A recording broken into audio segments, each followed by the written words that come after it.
지난 몇 주간 저희들 계속 믿음에 대한 말씀들로 은혜를 나누고 있지요.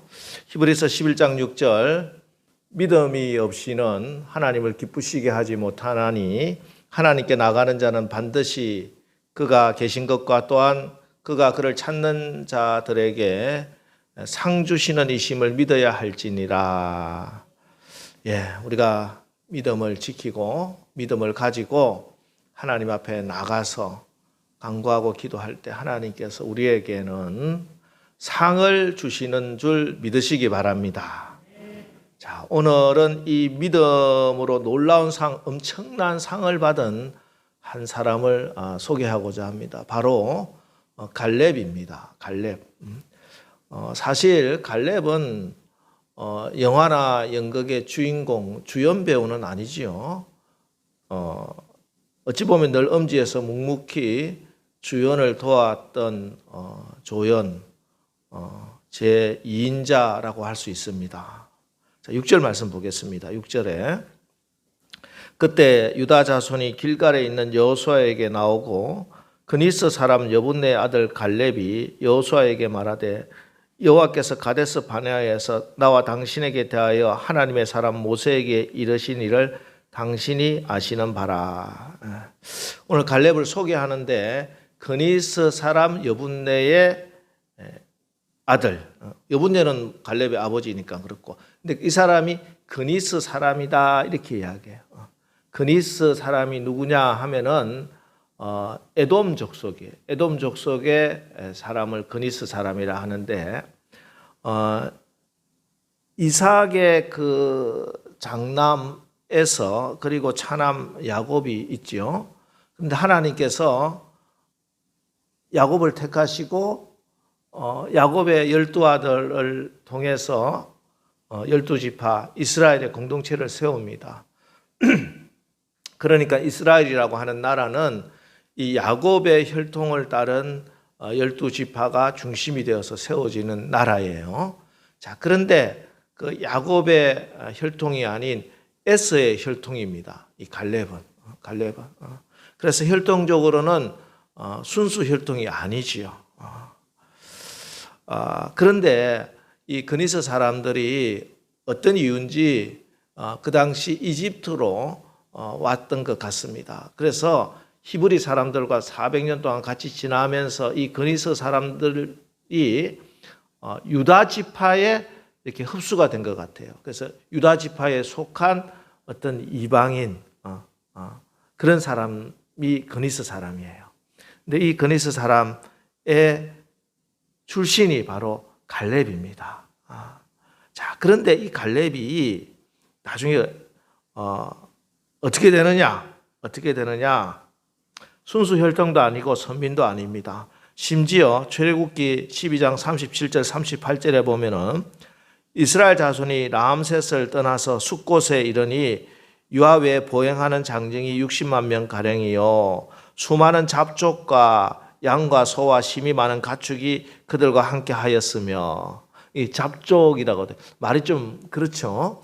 그래서 세번역 성경에는 다른 여러 민족들 이렇게 좀 순화시켜서 번역했는데 사실은 이미지나 그 어감을 볼 때 더 확실한 것은 잡족입니다. 이스라엘 전체의 분위기 속에서 민족 속에서 약간 천대시되는 그런 잡족, 그런 사람이 바로 그니스 사람이에요. 그러니까 갈렙은 이런 사람 출신이란 말이에요. 그런데 이 갈렙이 하나님께 어떤 축복을 받느냐? 첫 번째는 이스라엘 민족이 출애굽을 해서 가데스 바네아라는 곳에 이르렀습니다. 그곳에서 하나님께서 가나안 땅을 정탐을 하게 했죠. 그때 12지파의 대표들을 뽑습니다. 그 중에 에브라임 지파는 여호수아고 유다 지파의 대표가 갈렙이에요. 잡족인데 유다 지파가 가장 큰 지파거든요. 숫자적으로 에브라임 지파와 유다 지파가 제일 큰 지파인데 그 지파의 대표로 뽑혀요. 하나님께서 그렇게 갈렙을 그때부터 늘 보고 계셨어요. 그 마음의 중심을. 그리고 이들이 돌아와서 보고를 할 때 10명의 정탐꾼들이 부정적인 보고를 할 때 이 갈렙과 여호수아가 하나님의 믿음의 고백을 함으로 이스라엘의 그 당시 장정 중에 출애굽 1세대 중에 단 2명 갈렙과 여호수아만 가나안 땅에 들어가는 축복을 받게 되는 그 축복의 주인공이 됩니다. 자, 그뿐만 아니에요. 그 이후에 사사시대가 돌아옵니다. 사사시대가 되면은 이스라엘 사사시대 300년 동안 12명의 사사가 나오죠. 그런데 그 첫 번째 사사가 누구냐? 바로 갈렙의 사위 온니엘입니다. 온니엘. 그러니까 갈렙 집안에서 첫 번째 사사가 나와요. 그뿐입니까? 나중에 이 갈렙 갈렙 집안, 즉 유다 지파에서 누가 나와요? 다윗이 나와요. 그리고 예수님도 이 육신적인 혈통을 따진다면은 이 갈렙의 혈통이라고 할 수 있는 유다 지파의 사람이 됩니다. 자, 보세요. 사실 우리가 언뜻 생각하기에 믿음의 사람 여호수아와 갈렙을 보면은 여호수아가 모세의 후계자가 되어서 이스라엘을 이끌고 가나안 땅을 점령하는 선봉이 되지요. 자, 그런데 그 인생 전체를 보고 또 그의 후손들까지 전체를 볼 때는 갈렙이 이 출애굽한 60만 200만의 사람들 중에 가장 복을 받은 사람입니다. 그렇게 말할 수가 있겠습니다. 자, 그런데 갈렙이 이런 놀라운 축복을 받는 상을 받는 계기가 되는 일이 바로 오늘 이 말씀입니다. 물론 가데스 바네아에서 이스라엘 땅을 가나안 땅을 정탐하고 와서 긍정적인 보고를 했지만 그때는 사실 여호수아와 갈렙이 동일하게 믿음의 보고를 했죠. 그래서 여호수아가 모세의 후계자가 되는 축복을 받았습니다. 그러나 전체적으로 볼 때는 이 갈렙이 특별히 그의 가문이 후손 만대가 복을 받는 이 결정적인 사건은 바로 오늘 이 헤브론 산지를 요구하고 그 헤브론 산지를 기업으로 받는 이 사건이다. 여러분 때문에 우리도 오늘 마찬가지입니다.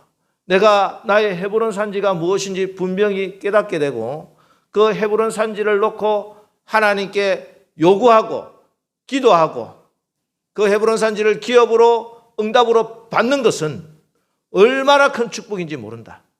이거는 나의 당대에 그치는 문제가 아니요. 나의 아들, 손주, 자손 만대 하나님의 가장 큰 축복을 받는 귀한 축복의 통로다. 기회다 하는 것이 오늘 깨달아지고 여러분 오늘 말씀을 통해서 여러분들의 헤브론 산지가 무엇인지 하나님께서 깨닫게 해주시고 그 헤브론 산지를 향한 여러분들의 간절한 소망이 생기고 그 헤브론 산지를 놓고 여러분들 간절히 하나님께 기도하고 요구하고 강청하여 그 헤브론 산지를 받고 그 헤브론 산지를 여러분의 기업으로 삼아서 이 시대의 갈렙처럼 여러분뿐만 아니라 여러분의 후손 만대가 축복을 받는 주인공들 다 되시기를 주님의 이름으로 축원합니다. 오늘 본문 읽은 말씀은 이스라엘이 요단강을 건너서 정말 철옹성 같은 여리고성을 점령하기 시작하는 그 점령 전쟁을 일단락하고 이제 가나안 땅을 각 지파별로 이렇게 분배를 하는 과정에서 일어난 일입니다. 이때 몇 가지 원칙이 있죠. 분배할 땅은 뭐 전체가 아니고 하나님께서 지정해 주신 땅 안에서 브엘사바, 지중해 또 요단강 해서 이 가나안 땅 하나님께서 원래 해주신 그 땅을 가지고 분배를 하고 또 분배하는 땅의 크기는 각 지파별로 인구수에 따라서 많은 숫자에 있는 지파는 넓은 땅, 또 적은 숫자의 지파는 조금 작은 땅, 이런 땅을 인구수에 따라서 분배를 하는 겁니다. 그런데 그 분배를 하는 장소, 위치, 구체적인 위치는 제비뽑기를 하는 거예요. 왜 제비뽑기를 해야 되느냐? 물론 이것은 모든 것은 하나님의 섭리고 하나님의 뜻에 따라 이루어진다 하는 나의 신앙의 고백의 한 형식이고 방법일 수 있지만 실질적으로 현실적인 문제가 있었습니다. 자, 이거 땅을 분배받는데 가나안 땅 지금 팔레스타인 땅을 가보면은 어떤 곳은 너무 좋은 지역도 있고 어떤 것은 도저히 사람이 살 만한 곳이 아닌 땅도 있어요. 땅의 크기가 문제가 아니라는 거죠. 그죠? 지금도 마찬가지죠. 여러분, 강남에 여러분 50평 주기를 원해요. 저기 경상도 산골에 5만 평 주기를 원해요. 똑같은 거예요. 지금도 지중해 연안에 가장 좋은 땅이 있는가 하면은 그 가운데 또 뭐 나름대로 평지가 있고 푸른 초정에 있는가 하면은 광야도 있다는 거예요. 광야. 사람이 살 만한 곳이 아니에요. 농사도 못 짓고 양떼들을 먹여야 되는데 양떼를 먹일 풀도 정말 부족한 곳. 그것도 있어요. 땅덩어리만 넓어. 자, 이런 가운데 누가 우리 지파가 우리 집안이 자 좋은 곳 가고 싶지, 차지하고 싶지, 분배받고 싶지. 누가 척박하고 사람도 살기 힘든 그곳을 분배받고 싶겠습니까? 그러니 현실적으로는 사실은 어쩔 수 없이 제비를 뽑을 수밖에 없었어요. 그래 하나님의 뜻이다 이렇게 믿고 받아라 이 말씀입니다. 자, 그 중에 이스라엘 백성들이 각 지파별로 절대 적어서는 안 된다. 저기만은 안 되게 해 주십시오. 간절히 아마 두 손 모아 기도하고 싶은 곳이 있습니다. 첫 번째는 아직 점령이 되지 않는 땅이에요. 지금 이스라엘 백성들이 땅을 분배하고 있지만 다 점령해서 손에 놓고 땅을 분배하는 게 아니에요. 어떤 땅은 이미 점령된 땅도 있지만 어떤 땅은 아직 점령이 안 된 땅이 있어요. 내 수중에 있는 그 현금이 아니라는 거예요. 보증수표도 아닙니다. 이제 전쟁을 해서 너가 이제 그 땅을 너희 땅이다, 너희 지파 땅이다, 너희 집안 땅이다 하면 가서 점령을 해야 되는 땅이에요. 내 수중에 없어요. 그냥 하나님이 주실 줄 믿습니다 하고 나가라는 것이죠. 대표적인 땅이 이제 단 지파가 분배받은 지중해 연안의 땅입니다. 그 땅이 아직 땅은 엄청 좋은 땅이죠. 최고의 땅인데 점령이 안 됐어요. 물론 점령만 되면은 그거는 정말 대박이 터지는 그런 땅입니다. 믿음으로 나가 점령하면 되는데 그 땅. 자, 그런데 이거는 지중해 연안에 블레셋 사람들이 살고 있는 그런 단 지파가 나중에 분배받게 되는 그런 땅하고 차원이 달라요. 사람도 살기가 굉장히 힘들고 그리고 점령도 안 될 뿐더러 그리고 그곳에 살고 있는 사람도 엄청난 거인들이 살고 있는 성도 견고하고 큰 그런 곳이 한 곳이 있습니다. 바로 그곳이 헤브론 산지입니다. 헤브론 땅이란 말이에요. 여러분 우리가 복음성 가보면 이 산지를 오늘도 부를 건데 내게 주소서 막 하지만 이게 이 산지가 여러분들이 와 내가 갖고 싶은 그런 것이 아니에요. 사실은 누구나 나에게 주어지면 큰일 난다. 저것만 좀 피하고 싶다. 이게 바로 헤브론 산지입니다. 그래서 모든 사람들이 모든 집안이 지파가 야 저것은 우리 집안에 우리 지파가 좀 분배가 안 됐으면 좋겠다. 이제 이런 생각을 하고 있는 찰나에 85세 된 할아버지 갈렙이 이 헤브론 산지를 요구하고 났습니다. 우리 다 같이 12절 말씀 한번 읽어보겠습니다. 시작. 그날에 여호와께서 말씀하신 이 산지를 지금 내게 주소서. 당신도 그날에 들으셨거니와 그곳에는 아낙 사람이 있고 그 성읍들은 크고 견고할지라도 여호와께서 나와 함께 하시면 내가 여호와께서 말씀하신 대로 그들을 쫓아내리이다 하니. 자, 그 땅은 어떤 땅입니까? 이 산지를 산지다. 평야가 아니에요. 푸른 초원이 아니에요. 해변가가 아니에요. 산지예요. 산지. 돌산입니다. 그것도. 근데 그곳에 안악 자손 거인이 살고 있어요. 그리고 그 성은 크고 견고합니다. 무슨 말입니까? 도저히 우리가 내 힘으로 도저히 점령 불가한 땅이요, 장소입니다. 그런데 왜 갈렙은 이 헤브론 산지를 요구하고 나섰는가? 그것은 아이러니하게도 바로 그곳이 척박한 땅이고 점령이 불가능한 땅이고 하기 때문에 갈렙이 그 산지를, 헤브론 산지를 나에게 주소서 하고 나선 것입니다. 여러분, 헤브론 산지 생각해 보면 바로 45년 전에 이스라엘 백성들의 믿음을 무너뜨린 곳이에요. 45년 전에 10명의 정탐꾼이 헤브론 산지를 보고 깜짝 놀라가지고 저곳은 사람을 잡아먹는 땅입니다. 우리는 메뚜기 같습니다.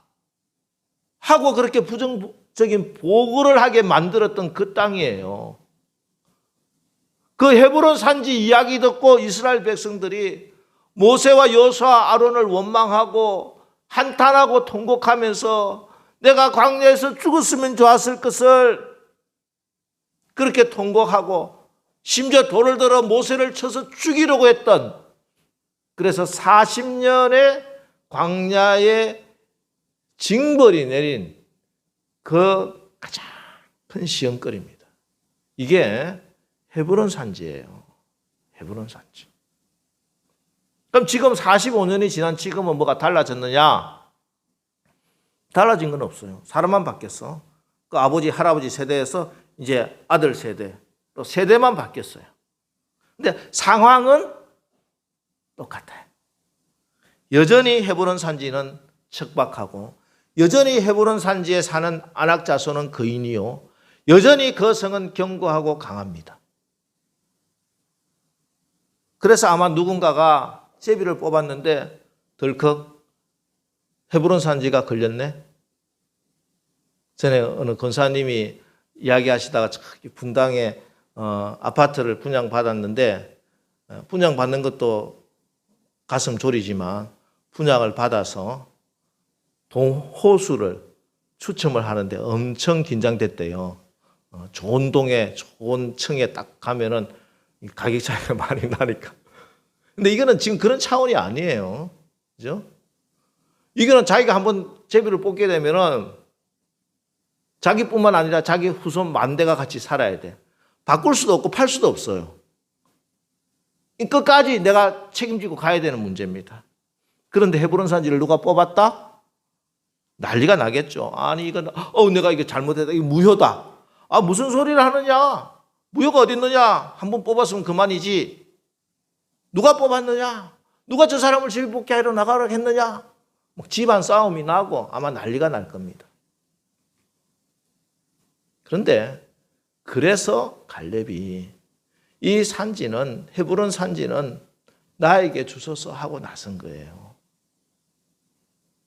이스라엘의 큰 시험거리가 되고 문제가 되고 분란의 씨앗이 될 만한 문제가 생겼을 때, 그때 그 문제는 제가 책임지겠습니다. 제가 감당하겠습니다. 자원하고 나선 사람, 그 사람이 갈렙입니다. 이것은 단지 갈렙이 무슨 책임감이 강하다든지, 안 그러면 자기가 지금 연배가 가장 많은, 나이가 가장 많은 할아버지 최고 연장자라서 자기 체면에 그렇게 한 것이 아니고요. 오늘 성경을 보면 그의 마음의 중심에 하나님이 기뻐하시는 믿음이 있었다 하는 그 말씀이에요.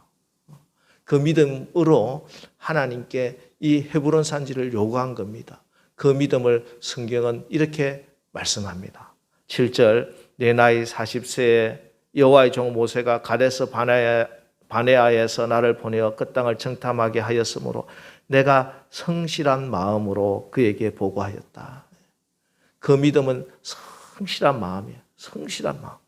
또 8절 9절에 나와 함께 올라갔던 내 형제들은 백성의 간담을 높게 하였으나 나는 내 하나님 여호와께 충성하였으므로 그날에 모세가 맹세하여 이르되 네가 내 하나님 여호와께 충성하였은즉 내 발로 밟는 땅은 영원히 너와 내 자손의 기업이 되리라 하였나이다. 그 마음에 충성하는 마음이 돼. 여러분 믿음은요 성실한 마음이요 하나님께 충성하는 마음입니다. 그 믿음 보시고 하나님께서 상을 주시는 것입니다. 갈렙 당대뿐만 아니라 그 후손 만대가 축복을 받게. 그 믿음으로 그 충성심으로 갈렙은 다른 사람이 다 회피하고 피하고 싶은 그 일을 제가 감당하겠습니다. 나서는 거예요. 충성. 갈렙은 가데스 바네아에서 45년 전에 이 충성된 마음, 성실한 마음을 가지고 믿음의 보고를 했는데 그 이후에도 그 충성이 변하지 않았습니다. 충성이 뭡니까? 기원후 78년에 폼페이에 화산이 폭발해서 용암의 분출에서 폼페이시가 다 폐허가 되고 말았습니다. 요 근래 그 폼페이시를 고고학자들이 발굴을 하는데 보니까 용암이 갑자기 뜩 치니까 사람들의 모습 그대로 용암이 쌓여가지고 무슨 조각품처럼 그렇게 막 발굴된 게 있어요. TV에서 전에 방영하는 걸 보니까 뭐 감동적인 그런 장면들이 나오는데 어떤 연인이 손을 잡고 마지막 순간에 손을 잡고 용암으로 뒤덮여서 그대로 있는 거. 그런데 그 중에 하나가 바로 폼페이시의 그 성의 문을 지키고 있던 보초병입니다. 이 보초병이 발굴이 됐는데 그 손에 활을 그대로 쥐고 그 자리에 꼿꼿하게 서서 용암이 덮친 그 상태로 있는 거예요. 이 사람을 배경으로 해서 에드워드 포인트라고 하는 화가가 그림을 그렸습니다. 그림을 한번 볼까요? 제가 찾아봤는데 이 그림 제목이 바로 충성입니다. 충성. 끝까지 자기 자리를 지켜나가는 거예요. 어떤 일이 일어나도 아무리 비바람이 불어도 정말 바다 가운데 우뚝 선 그런 바위처럼 구름과 비바람과 태양에도 아랑곳하지 않는 산봉우리처럼 그 위치를 그 자리를 끝까지 지킨 갈렙. 갈렙은 그 이후에도 여러분 갈렙과 여호수아가 있으면 물론 여호수아를 따르는 사람도 있겠지만 갈렙을 따르는 사람도 분명히 있겠지요. 이들은 계속 갈렙에게 요구했을 겁니다. 우리도 나의 지분을 요구합시다. 이제 새로운 시대가 됐는데 갈렙 할아버지, 여호수아 할아버지가 뭐가 차이가 있다고 왜 여호수아만 지도자가 되고 갈렙 할아버지는 이렇게 아무것도 안 하고 죽은 사람처럼 이렇게 묻혀 지냅니까? 아닙니다. 우리가 힘을 합하겠습니다. 어떤 유혹에도 넘어가지 않고 끝까지 여호수아가 그 사명을 감당하도록 침묵하고 말 한마디 없이 여호수아를 도왔던 사람 갈렙이에요. 그것이 바로 충성이요. 그 충성심이 이제는 아무도 나서지 않고 말하지 않을 때 제가 그 일을 감당하겠습니다 하고 나선 것입니다. 그래서 갈렙이 진짜 어른이에요. 나이가 많아서 어른이 아니라 나라가 분열되고 시험에 들 문제가 생겼을 때 하나님에 대한 충성심으로 그 일을 감당하고 그 일을 수습하고 그 일을 책임지는 그 갈렙이 바로 이스라엘의 참된 어른이고 그 믿음을 보시고 하나님께서 축복을 해 주신 것입니다. 여러분에게 갈렙의 이 충성된 믿음이 다 임하셔서 갈렙에게 주신 하나님의 상, 그 상을 모두 다 받고 여러분의 헤브론이 점령되는 그런 축복의 주인공들 다 되시기를 주의 이름으로 축원합니다. 두 번째는 갈렙이 그 헤브론 산지를 요구한 것은 이스라엘 백성들, 후손들, 자손들에게 정말 물려주어야 할 그 유산을 물려주기 위해서입니다. 자, 10절 말씀 마지막 문장부터 11절 말씀 보겠습니다. 다 같이 읽어보겠습니다. 시작. 오늘 내가 85세로 돼 모세가 나를 보내던 날과 같이 오늘도 내가 여전히 강건하니 내 힘이 그때나 지금이나 같아서 싸움에나 출입에 감당할 수 있으니. 자, 지금 갈렙의 나이가 85세인데 45년 전 40살 때 그때나 지금이나 자기가 힘이 똑같대요. 똑같이 강건하고 힘이 똑같다. 이게 무슨 말인가? 얼마 전에 TV 세상에 이런 일이 그 프로에 어떤 80이 넘은 할아버지가 날마다 헬스장에서 막 헬스를 해서 근육이 마치 젊은이처럼 그렇게 근육이 몸짱이 돼서 이렇게 나오는 것을 봤는데 갈렙이 이렇게 근육 운동을 해서 그 힘이 근력이 40살 때나 85세인 지금이나 똑같다. 그런 말은 아니겠죠. 그런 말은 아닙니다.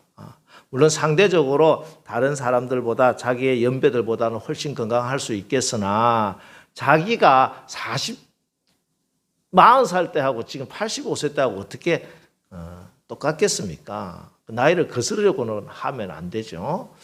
그렇기 때문에 이 말은 그런 말이 아니죠. 그런 말이 아니면 그럼 무슨 말이냐? 무슨 말이냐? 지금 갈렙이 나는 힘이 그때나 지금이나 똑같다. 나는 여전히 강건하다고 했을 때 그 힘이라고 하는 게 무엇인가? 그것은 바로 갈렙의 믿음입니다. 믿음. 나는 45년 전에 가데스 바네아를 보고 와가지고 그때도 가데스 바네아에서 가나안 땅, 특별히 헤브론 산지를 보고 와서 그때도 내가 하나님을 믿기에, 살아계신 하나님을 믿기에 저 헤브론 산지에 있는 저 아낙 자손이 내가 그들 앞에 섰을 때 메뚜기가 아니라 저들은 나의 밥이다. 하나님께서 나와 하시기 때문에 저 헤브론 산지도 점령된다. 믿음으로 나가면 하나님께서 반드시 점령시켜 주신다. 이것이 나의 힘이다. 내가 가지고 있는 지혜와 능력과 돈과 체력의 힘이 아니라 하나님을 믿는 믿음이 나의 힘이라고 하는 것이 45년 전에도 그것이 나의 힘이었고 지금 나이 85세가 된 노인네가 된 지금도 나의 힘은 바로 살아계신 하나님이시기 때문에 그 하나님을 믿는 믿음이기 때문에 여전히 그 헤브론 산지를 점령할 수 있다. 이 믿음이다. 이게 힘이고 능력이다. 이 말씀을 하고 있는 거예요. 그래서 이제 가나안 땅에 들어가서 가나안 땅을 점령하고 어려운 문제를 만났을 때 그 문제를 헤쳐나가고 하나님 주신 그 놀라운 축복을 받게 되는 진짜 힘은 너희들의 지혜나 군사력이나 어떤 체력이 아니라 하나님을 믿는 그 믿음이다 하는 것을 말씀하고 그 믿음을 내가 너희들에게 보여주겠다. 그 믿음을 너희에게 물려주겠다. 후손들에게 그 말씀을 하고 있는 것입니다. 여러분, 그래서 하나님께서 그 믿음을 보시고 상을 주시는 것이에요. 하나님은 여전히 살아계시다. 헤브론 산지 앞에서도 하나님은 살아계시고 아낙 자손의 문제 앞에서도 하나님은 여전히 나의 편이 되시고 나의 힘이 되신다. 그렇기 때문에 저 헤브론 산지를 나에게 주소서. 나는 힘이 여전합니다. 여러분, 우리가 나이가 되고 연세가 들면은 저도 벌써 육신적으로 여러 가지 나타나요. 안경이 몇 번이 바뀌고 이제는 한 개 안경으로 되지도 않아요. 눈부터 오고 머리도 빠지고 근력도 빠지고. 그러나 여러분의 진짜 믿음, 진짜 힘, 진짜 능력, 살아계신 하나님을 믿는 믿음은 흔들리지 마시기 바랍니다. 오히려 그 믿음이 강건해지시기 바랍니다. 그래서 그 믿음을 우리 후손들에게 물려주는 거예요. 그러면 그 믿음을 유산으로 받은 우리 후손들은 유다 가문의 유다 지파가 받은 그 모든 축복을 받게 되는 줄 믿으시기 바랍니다. 오늘 그래서 갈렙이 헤브론 산지를 요구했고 그 헤브론 산지를 점령했고 그 헤브론 산지가 오늘날까지 유다 지파의 소속이더라, 갈렙 집안의 것이더라, 이렇게 증가하고 있습니다. 그리고 그 결론이 오늘 14절 15절 말씀 우리 다 같이 읽습니다. 시작. 헤브론이 그니스 사람 여분네 아들 갈렙의 기업이 되어 오늘까지 이르렀으니 이는 그가 이스라엘의 하나님 여호와를 온전히 쫓았습니다. 헤브론의 옛 이름은 기랏 아르바라. 아르바는 아낙 사람 가운데 가장 큰 사람이었더라. 그리고 그 땅에 전쟁이 그쳤더라. 예. 갈렙이 믿음으로 나가니 믿음으로 헤브론 땅을 요구하고 헤브론 땅을 받게 되니 그 땅에 전쟁이 그치고 평화가 임했습니다. 헤브론을 포기하지 않는 한 사람 때문에, 그 사람의 믿음 때문에 마지막 전쟁을 깨끗이 승리한 것이고, 그 믿음 때문에 그 가정에 평화가 임한 것입니다. 그 나라에 샬롬이 임한 것입니다. 여러분, 여러분의 헤브론 산지는 무엇입니까? 헤브론 산지는 여러분의 믿음을 흔들고 무너뜨리는 것일 수도 있지만, 여러분이 참 믿음으로 나가면 하나님이 여러분의 기업으로 삼아주시고 여러분의 마음과 가정에, 여러분의 모든 후손들에게 대대의 축복의 통로가 될 것이고, 우리의 모든 공동체 안에 하나님의 참된 샬롬, 평화가 임하는 축복의 통로입니다. 이제 이번 한 주간 여러분들이 말씀 가운데, 기도 가운데 나의 헤브론 산지는 무엇인지 성령께서 깨닫게 해주시고 그 소명받고 소원을 받아서 하나님께 간구하며 기도하고 구하십시오. 그래서 그 헤브론 산지를 축복으로 받으시기 바랍니다. 그래서 그 헤브론 산지 때문에, 그 기업 때문에 여러분 당대뿐만 아니라 여러분의 아들, 손주, 자손 만대가 하나님의 가장 큰 상을 받는 축복의 주인공들 다 되시기를 주의 이름으로 축원합니다.